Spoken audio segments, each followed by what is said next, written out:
আসসালামু আলাইকুম ওরহমতুল্লাহি ওবরাকাতুহু। স্বাগতম ফিরোজ হোসেন 09-এ, যেখানে আমরা আপনার হৃদয়ের অন্ধকার দূর করতে আল্লাহর নূর ছড়িয়ে দেওয়ার চেষ্টা করি। ভাই বোন, জীবন যত কঠিনই হোক, আল্লাহ কখনো তার বান্দাকে একা ছাড়েন না। একটি আয়াত, একটি হাদিস, একটি তওবা আপনার ভাগ্য বদলে দিতে পারে। আজকের ভিডিওটি যদি মন থেকে দেখেন, ইনশাআল্লাহ আপনার জীবনেও পরিবর্তনের দরজা খুলে যাবে। আপনি কি জানেন, একটি মাত্র শব্দ আস্তাগফিরুল্লাহ আপনার ভাগ্য বদলে দিতে পারে। একটি শব্দ আপনার গুনাহকে করে দিতে পারে ধুলির মতো উড়ন্ত। কিন্তু দুঃখের কথা হলো, অনেক মানুষ এই মহামূল্যবান শব্দটি পড়লেও এর কোনো ফল পান না।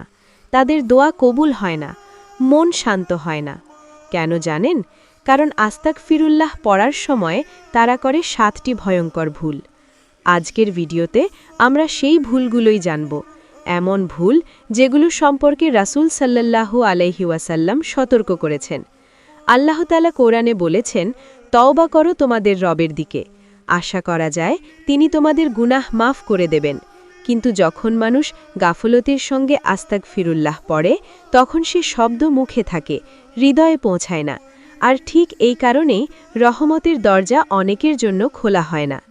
প্রিয় ভাই ও বোন, আজকের ভিডিওটি শেষ পর্যন্ত দেখলে আপনি বুঝতে পারবেন কেন আপনার দোয়া আটকে আছে, কেন আস্তাগফিরুল্লাহ পরেও মন হালকা হয় না, কোন ভুলগুলো আপনার আমলকে শূন্য করে দিচ্ছে। তার আগে ভিডিওটি লাইক করে দিন আর কমেন্টে লিখুন আস্তাগফিরুল্লাহ। আল্লাহ আপনার জন্য রহমতের দরজা খুলে দিন। প্রথম ভুল, শুধু মুখে বলা কিন্তু হৃদয়ে না পৌঁছানো। আস্তাগফিরুল্লাহ পড়ার সবচেয়ে বড় ভুল হল শুধু মুখ দিয়ে বলা কিন্তু হৃদয়ে না অনুভব করা। অনেক মানুষ অভ্যাসবশত গুনগুন করে বা ব্যস্ততার মধ্যে আস্তাগফিরুল্লাহ বলে ফেলেন, কিন্তু তাদের অন্তরে থাকে না কোনো অনুশোচনা, থাকে না গুনাহের জন্য সত্যিকারের কষ্ট। রাসূল সাল্লাল্লাহু আলাইহি ওয়াসাল্লাম বলেছেন, আল্লাহ শুধু সেই তওবা কবুল করেন যিনি গুনাহ করে আন্তরিকভাবে অনুতপ্ত হন। অর্থাৎ কেবল জিহবা নড়লেই ক্ষমা হয় না, হৃদয়ে কাঁদতে হবে, মনে লজ্জা জাগতে হবে, আল্লাহর সামনে নিজেকে অপরাধী মনে করতে হবে। কোরআনে আল্লাহ বলেন, তোমরা আল্লাহর কাছে আন্তরিক তওবা করো। এখানে আন্তরিক শব্দটাই প্রমাণ করে হৃদয়ের তওবা ছাড়া ক্ষমা আসে না। অনেকেই আস্তাগফিরুল্লাহ পড়তে পড়তে ফোন স্ক্রোল করেন, কথা বলেন, হাসেন। এভাবে পড়লে শুধু শব্দ উচ্চারিত হয় কিন্তু গুনাহ মাফ হয় না। প্রিয় ভাই ও বোন, আল্লাহ জানেন আমাদের ভেতরের সত্য, তাই যখন বলবেন আস্তাগফিরুল্লাহ, তখন অন্তর দিয়ে বলবেন। ভাববেন, আমি ভুল করেছি, আমাকে আল্লাহ ক্ষমা করে দিন। শুধু এই একটি পরিবর্তনই আপনার দোয়ার দরজা খুলে দিতে পারে। দ্বিতীয় ভুল, গুনাহ থেকে বিরত না হয়ে আস্তাগফিরুল্লাহ পড়া। আস্তাগফিরুল্লাহ পড়ার আরেকটি বড় ভুল হল গুনাহ ছাড়ার কোনো চেষ্টা না করে শুধু মুখে ক্ষমা চাইতে থাকা। অনেক মানুষ একই ভুল বারবার করে, কিন্তু প্রতিবারই শুধু বলে আস্তাগফিরুল্লাহ এবং মনে করে সব ঠিক হয়ে যাবে। কিন্তু আল্লাহর কাছে এ ধরনের তওবা গ্রহণযোগ্য নয়। রাসূল সাল্লাল্লাহু আলাইহি ওয়াসাল্লাম বলেছেন, সত্যিকার তওবা হল গুনাহ ত্যাগ করা, অর্থাৎ শুধু বলা নয়, কর্মে পরিবর্তন আনা বাধ্যতামূলক। যে বান্দা আজ গুনাহ করল, পরদিন আবার করল, আর শুধু মুখে আস্তাগফিরুল্লাহ বলল, এটি আন্তরিক তওবা নয়। আল্লাহ কোরআনে বলেন, আল্লাহ তাদের তওবা কবুল করেন যারা অজ্ঞতাবশত ভুল করে, তারপর অচিরেই ফিরে আসে। এখানে ফিরে আসে মানে হচ্ছে গুনাহ ছেড়ে দেওয়া। যদি কেউ গুনাহ না ছাড়ার ইচ্ছা রেখে আস্তাগফিরুল্লাহ পড়ে, তাহলে তার আমল শুধু জিহবায় থেমে যায়, হৃদয়ে পৌঁছায় না। প্রিয় ভাই ও বোন, আল্লাহ অত্যন্ত দয়ালু। আপনি যদি এক ধাপ গুনাহ থেকে দূরে আসেন, তিনি আপনাকে 10 ধাপ কাছে টেনে নেন। তাই আস্তাগফিরুল্লাহ পড়ার সাথে সাথে চেষ্টা করুন, আজ যে ভুলটি করেছেন আগামীকাল যেন তা আর না ঘটে। তৃতীয় ভুল, লজ্জা বা অনুশোচনা ছাড়া আস্তাগফিরুল্লাহ বলা। আস্তাগফিরুল্লাহ পড়ার একটি মারাত্মক ভুল হল লজ্জা বা অনুশোচনা ছাড়া শুধু উচ্চারণ করা। অনেক মানুষ ভাবেন মুখে শব্দ বললেই আল্লাহ ক্ষমা করবেন, কিন্তু আল্লাহ তা নয়। আমাদের অন্তরে থাকা অনুভূতি তওবা গ্রহণের মূল। রসুল সাল্লাল্লাহু আলাইহি ওয়াসাল্লাম বলেছেন, যে ব্যক্তি গুনাহ করার পরে লজ্জাবোধ করে এবং আল্লাহর কাছে ক্ষমা চাইতে অনুতপ্ত হয়, আল্লাহ তার তওবা কবুল করেন। অর্থাৎ আস্তাগফিরুল্লাহ পড়ার সময় আপনার হৃদয় যেন কেঁদে ওঠে, লজ্জা অনুভব করে, অনুতপ্ত হয়। শুধু শব্দ উচ্চারিত হলে তা অকেজো। কুরআনে আল্লাহ বলেন, যে আপনার কাছে আসে, লজ্জাবোধ করে এবং ক্ষমা চায়, আমি তাকে ক্ষমা করব। বিভিন্ন সময় আমরা ছোট ছোট ভুলকে হালকা মনে করি, কিন্তু আল্লাহ সব জানেন, তাই অন্তর দিয়ে পড়া অত্যন্ত জরুরি। প্রিয় ভাই ও বোন, যখন আস্তাগফিরুল্লাহ বলবেন, চোখ বন্ধ করুন, হৃদয় নরম করুন, অনুভব করুন, হে আল্লাহ, আমি ভুল করেছি, আমাকে ক্ষমা করুন। শুধু এই অনুভূতি আপনার দোয়া কবুলের পথ খুলে দেয়। চতুর্থ ভুল, নিয়মিত না হওয়া, শুধু সময় সময় বা প্রয়োজন মতো পড়া। আস্তাগফিরুল্লাহ পড়ার চতুর্থ বড় ভুল হল নিয়মিত না হওয়া, শুধু সময় সময় বা প্রয়োজন মতো পড়া।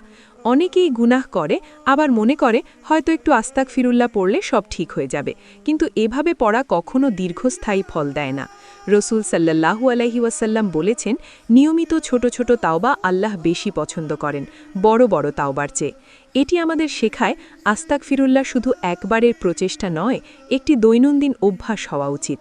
কুরআনে আল্লাহ বলেন, সৎকর্মের মাধ্যমে তোমরা গুনাহ মুছে ফেলো এবং নিয়মিত তাওবা করো। যদি আপনি নিয়মিত না হন, শুধু প্রয়োজন মতো পড়লে তখন দোয়া কবুল হয় না, কারণ আল্লাহ ইচ্ছুক আমাদের অন্তর থেকে আন্তরিক প্রচেষ্টা। ভাই বোন, আস্তাগফিরুল্লাহকে দৈনন্দিন অভ্যাসে পরিণত করুন, প্রতিদিন, প্রতি মুহূর্তে। এটাই দোয়ার শক্তি বাড়ায়। পঞ্চম ভুল, অহংকার বা গর্ব নিয়ে আস্তাগফিরুল্লাহ বলা।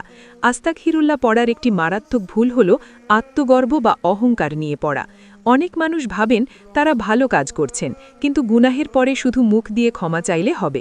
কিন্তু যদি হৃদয়ে থাকে, আমার কি পড়ার দরকার, আমি তো ভালো মানুষ, তাহলে দোয়া কখনো কবুল হয় না।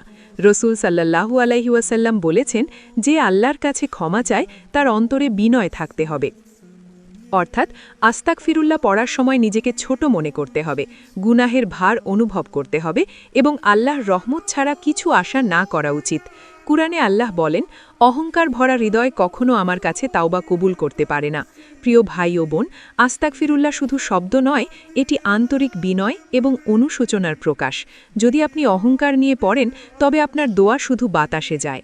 হৃদয় বিনয়পূর্ণ হলে আল্লাহ আপনার দোয়া কবুল করবেন এবং গুনাহ মাফ করবেন। ষষ্ঠ ভুল, তওবা করার পরও একই ভুল পুনরাবৃত্তি করা। আস্তাগফিরুল্লাহ পড়ার ষষ্ঠ বড় ভুল হল একই ভুল বা গুনাহ বারবার করা এবং শুধু ক্ষমা চাওয়া।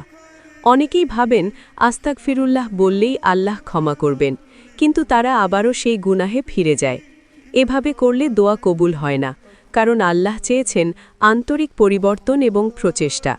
রাসূল সাল্লাল্লাহু আলাইহি ওয়াসাল্লাম বলেছেন, যে ব্যক্তি গুনাহ করে তারপর তওবা করে কিন্তু আবারও সেই গুনাহে ফিরে যায়, তার তওবা গ্রহণযোগ্য নয়। কোরআনে আল্লাহ বলেন, সত্যিকারের তওবা হল গুনাহ ত্যাগ করা এবং পুনরায় তা না করা।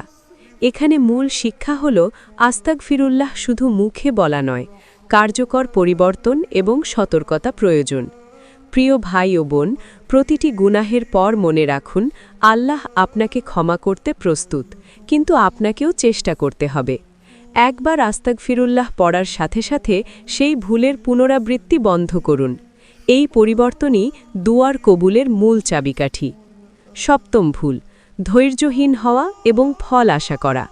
আস্তাগফিরুল্লাহ পড়ার সপ্তম এবং শেষ বড় ভুল হল ধৈর্যহীন হওয়া এবং মুহূর্তের মধ্যে ফল আশা করা। অনেকেই ভাবেন আস্তাগফিরুল্লাহ পড়লেই সব গুনাহ মাফ হবে, সব সমস্যার সমাধান হবে, কিন্তু আল্লাহ তাৎক্ষণিকভাবে নাও দিতে পারেন। এটাই সবচেয়ে বড় পরীক্ষা, আমাদের বিশ্বাস এবং ধৈর্য। রাসূল সাল্লাল্লাহু আলাইহি ওয়াসাল্লাম বলেছেন, যে ব্যক্তি ধৈর্য ধরে আল্লাহের কাছে ক্ষমা চায়, আল্লাহ ধৈর্যশীলতার সঙ্গে তার তওবা গ্রহণ করেন। কোরআনে আল্লাহ বলেন, সবরকারী ও ধৈর্যশীলরাই আল্লাহের কাছে উত্তম পুরস্কার পাবে। প্রিয় ভাই ও বোন, আস্তাগফিরুল্লাহ পড়ার পরও যদি আমরা ধৈর্য না ধরি, দ্রুত ফল না পেলে হতাশ হই, তবে আমাদের প্রচেষ্টা বৃথা যায়। সতর্ক থাকুন, আল্লাহ দেরিতে দেয় না, তিনি সঠিক সময়ে সঠিক আকারে দেন। তাই আস্তাগফিরুল্লাহ পড়ুন, অন্তরে অনুশোচনা রাখুন, গুনাহ ত্যাগ করুন, অহংকার দূর করুন এবং ধৈর্য ধরুন। এভাবেই আপনার দোয়া কবুল হবে, গুনাহ মাফ হবে এবং আল্লাহের রহমত আপনার জীবনে নেমে আসবে। প্রিয় ভাই ও বোন, আজ আমরা শিখলাম আস্তাগফিরুল্লাহ পড়ার 7টি ভুল, যেগুলো করলে দোয়া কখনো কবুল হয় না। মনে রাখুন, আল্লাহ অত্যন্ত দয়ালু এবং রহমতশীল। আমাদের উদ্দেশ্য হল অন্তর থেকে তওবা করা, গুনাহ ত্যাগ করা, বিনয়পূর্ণ মন রাখা, অহংকার পরিহার করা এবং ধৈর্য ধরে আল্লাহের দিকে ফেরা।